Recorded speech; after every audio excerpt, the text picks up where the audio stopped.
Bismillahirrahmanirrahim.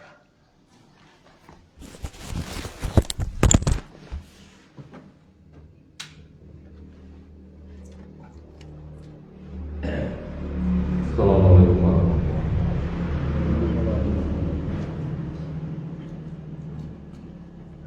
Alhamdulillahirabbil alamin.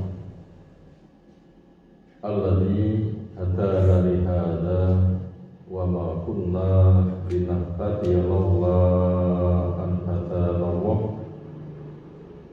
Wa asyhadu an la ilaha illallah wahdahu la syarika lah wa asyhadu anna Muhammadan abduhu wa rasuluh. Allahumma shalli ala Muhammad wa ala alihi wa ashabihi wa man tabi'ahum bi ihsanin ila yaumiddin. Ya ayyuhalladzina amanu taqullaha wa qulu qawlan sadida yuslih lakum a'malakum wa yaghfir lakum dzunubakum wa may yuti'illaha wa rasulahu faqad faza fawzan 'azima wa ba'd. Wa inna asdaqal hadits kitabullah wa khairal hadyi hadi Muhammadin sallallahu alaihi wasallam. Syarrul umuri muhdatsatuha fa inna kulla muhdatsatin bid'ah wa kulla bid'atin dhalalah wa kulla dhalalatin finnar. Ayyuhal hadirun fafidin akramanallahu subhanahu wa ta'ala. Insyaallah kita masuk hadis ke-64 dari matan kitab Al-Jami' bab bagian akhir dari kitabul Mu'allam oleh Al-Hafidz Ibnu Hajar Al-Asqalani rahimahullahu ta'ala. Tema global tentang mewaspadakan buruknya akhlak, mengenal akhlak-akhlak buruk untuk dihindari. Yang sedang kita bahas kali ini adalah menimbulkan kemudaratan pada orang lain, yaitu idkhal madharah bil ghaib, memasukkan kemudaratan, menimbulkan kemudaratan pada orang lain. Itu termasuk akhlak yang buruk, perangai yang buruk, sifat yang buruk. Artinya jangan menimbulkan kemudaratan pada orang lain. An Abi Sirmah radhiyallahu anhu qala bersabda Rasulullah sallallahu alaihi wasallam, man dharra, barang siapa yang menimbulkan kemudaratan, memasukkan kemudaratan, berbuat mudarat, memakan korban musliman kepada orang Islam, entah yang menimpa kepada kemudaratan itu pada kehormatannya, badannya, hartanya, perasaannya, hatinya, keluarganya. Yang jelas orang Islam dengan segala kepemilikannya dia merasa termudaratkan. Apa resiko yang akan menimpa kepada orang yang menimbulkan kemudaratan tadi? Darahullah, Allah akan membalas untuk memberi kemudaratan kepada orang yang memancing kemudaratan tadi. Bentuk kemudaratan yang Allah hukumkan kepada dia ketika Allah menegakkan keadilannya, ya sesuai dengan kemudaratan yang ia munculkan menimpa pada apa? Pada diri saudaranya, menimpa kepada hartanya, dia juga akan terkena kemudaratan di hartanya, kehormatannya, badannya, perasaannya, keluarganya, lingkungannya. Sehingga orang tidak bisa merasa menang, dia tidak bisa membalas saya, tidak bisa. Allah nanti akan membalas, sehingga tidak bisa lari. Wa man syaqqa, siapa yang memasukkan keberatan, musliman kepada saudaranya sama-sama orang Islam. Mungkin dia seorang penguasa, membebani kepada rakyatnya, dan itu banyak. Akhirnya masyarakatnya terbebani, hartanya terampas, terbebani tidak mendapatkan fasilitas,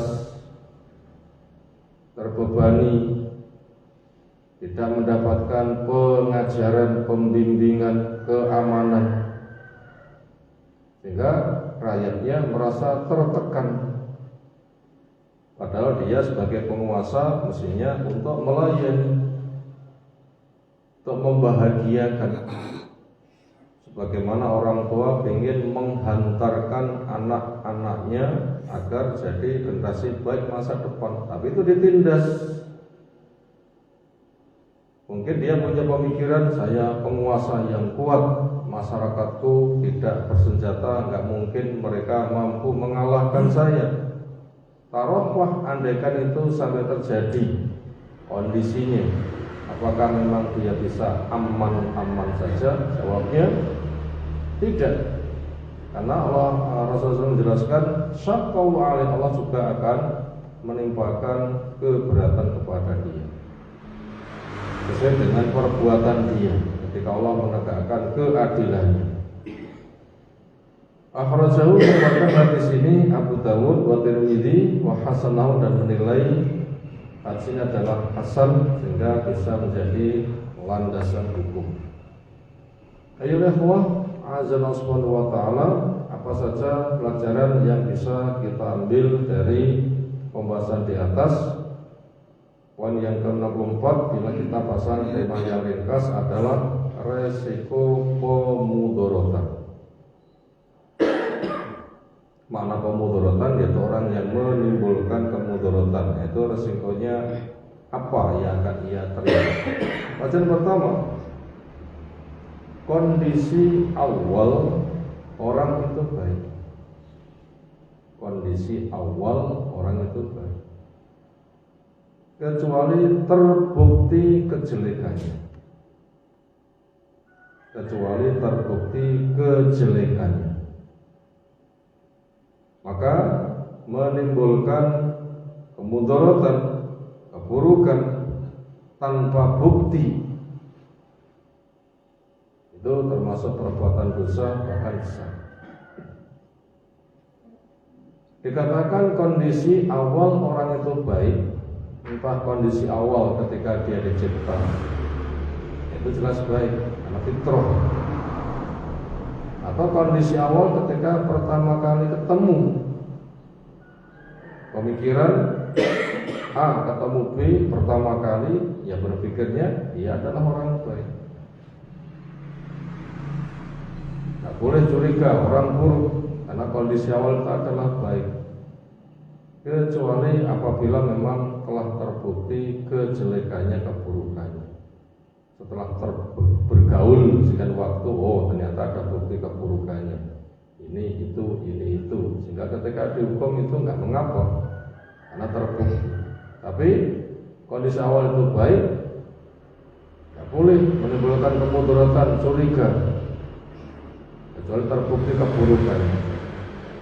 Maka karena kondisi awal itu baik, maka nggak boleh menimbulkan keburukan pada orang lain, kecuali setelah ada bukti-bukti, diarahkan, diingatkan, dinasihatkan, nah dia tidak perhatian, tidak mengambil, bahkan menolak, bahkan menantang, nah itu baru boleh ditimpakan keburukan sebagai penegakan keadilan.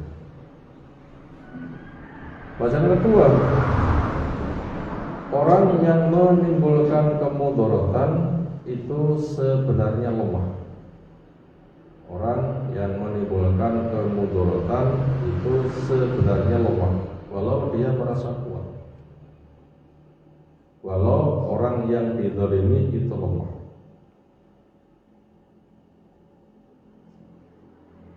Karena itu ada beberapa perincian. Pertama, balasan sesuai dengan amal.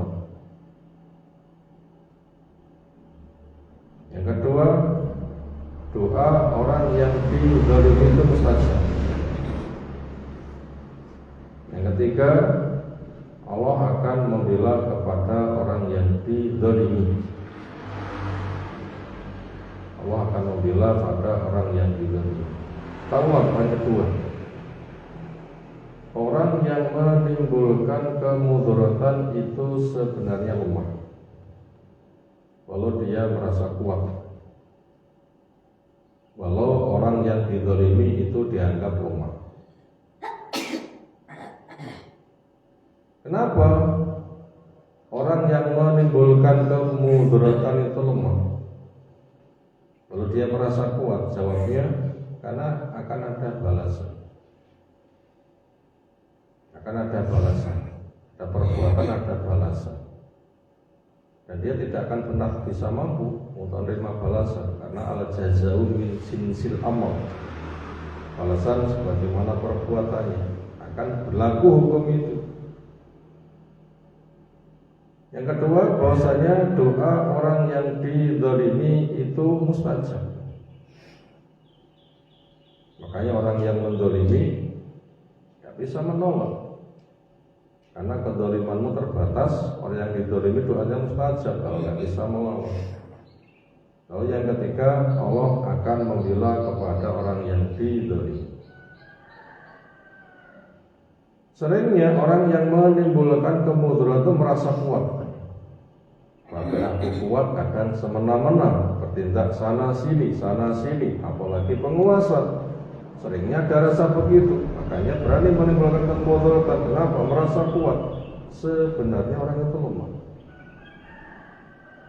Makanya Abu Bakar mengatakan, siapa di antara kamu merasa kuat menzalimi kepada lingkungannya, maka dia akan lemah di depan saya.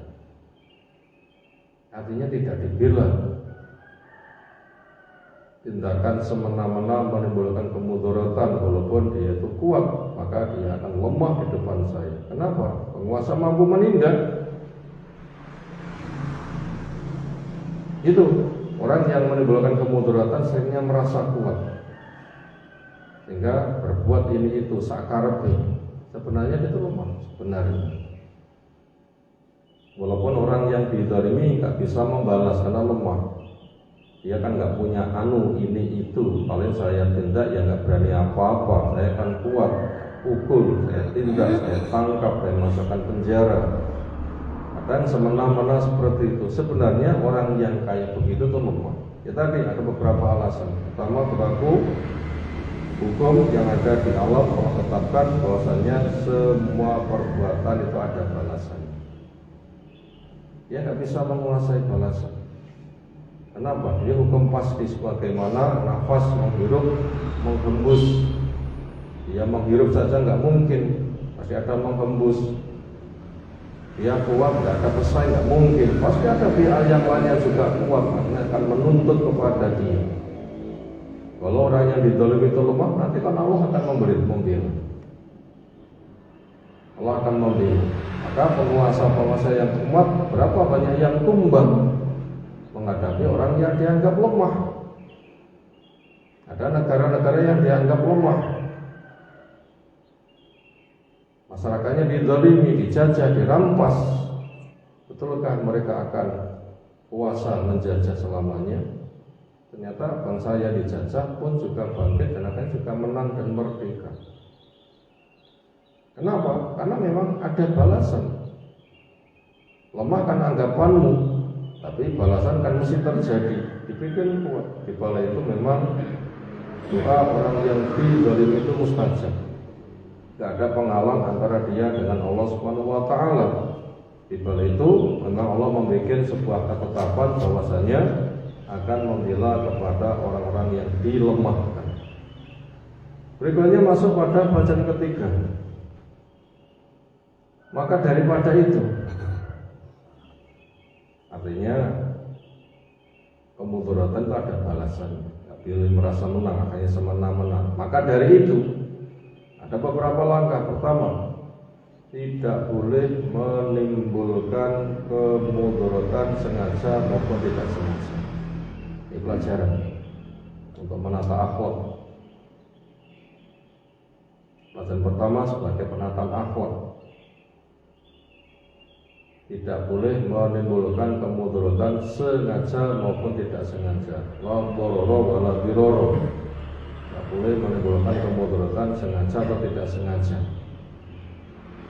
Sengaja dituntut, tidak sengaja tetap dapat konsekuensinya, karena hakikatnya mudarat itu tidak boleh. Yang kedua, tidak boleh memulai menimbulkan kemudaratan karena memancing orang lain untuk membalasnya. Itu sebagai langkah yang kedua. Tidak boleh memulai menimbulkan kemudaratan karena memancing orang lain akan membalas. Orang lain boleh membalas yang semisal.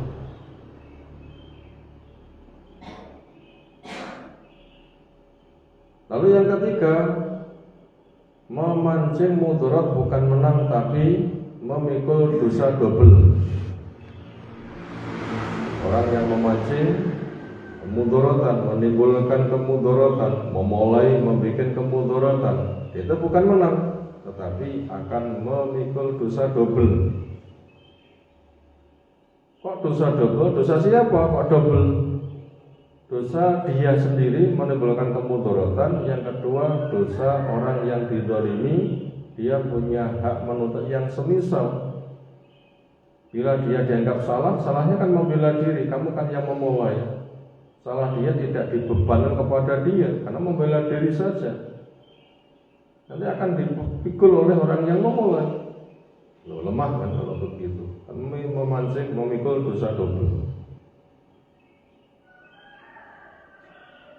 Lalu pelajaran yang keempat, orang yang dizalimi bila menimpa pada hak pribadinya supaya dia memaafkan. Orang yang dizalimi bila itu menimpa pada hak pribadinya, maka dianjurkan untuk memaafkan. Saya dizalimi, ini kan cuma pribadi saya, bukan agama yang dizalimi, tetapi pribadi saya. Maka sekira bisa orang yang dizalimi itu memaafkan. Kenapa? Karena korbannya terbatas. Hanya dia saja, tidak akan menimbulkan korban orang yang lain, kan aman kan? Korbannya kalau membalas bisa 100%, dia tidak memberikan hanya 50%. Kan bisa menata keamanan, dia punya sumbangan, sumbangsih, punya kontribusi sampai 50%. Karena korbannya hanya satu saja, tidak dua. Makanya memaafkan lebih baik untuk meminimalisir korban. Lalu yang berikutnya akan menjadi penyebab terjadi keselamatan jiwa. Banyak jiwa-jiwa nanti akan selamat, maka dia punya saham menyelamatkan, berarti pahalanya besar. Lalu alasan berikutnya kenapa memaafkan, karena dia sebagai pelopor kebaikan. Sebagai pelopor kebaikan, bahkan menolak keburukan dengan kebaikan. Ini akhlak mulia. Dan orang yang jadi pelopor kebaikan, dia akan dapat pahala sejumlah orang yang dipelopori. Oh, dia bisa menjadi pelopor di dalam kebaikan ketika dizalimi, enggak membalas dengan zalim. Akhirnya A mengikuti jejaknya, B mengikuti jejaknya, C mengikuti jejaknya, 10 orang ikut jejaknya, 100 orang. Oh, pahala dia nanti akan bertumpuk-tumpuk. Kenapa? Sebagai pelopor di dalam kebaikan. Lalu berikutnya, dia punya tabungan. Karena orang yang dizalimi di dunia belum punya kesempatan untuk menuntut, maka jadi tabungan dia di akhirat. Entah di akhirat dia akan menuntut pasti sukses dengan biaya murah, atau akan diganti menjadi pahala sehingga derajatnya semakin tinggi. Kalau menuntut boleh di akhirat, pegang lehernya, bawa di depan Allah. Ya Allah, tanya dia kenapa dia menzalimi saya. Tolong dukung yang semisal. Dilayani, akan ditegakkan pengadilan nanti di sana. Atau apabila tidak, ya Allah, saya dizalimi. Di dunia saya belum bisa menuntut, sekarang saya maafkan. Nanti akan mengangkat derajatnya tinggi-tinggi.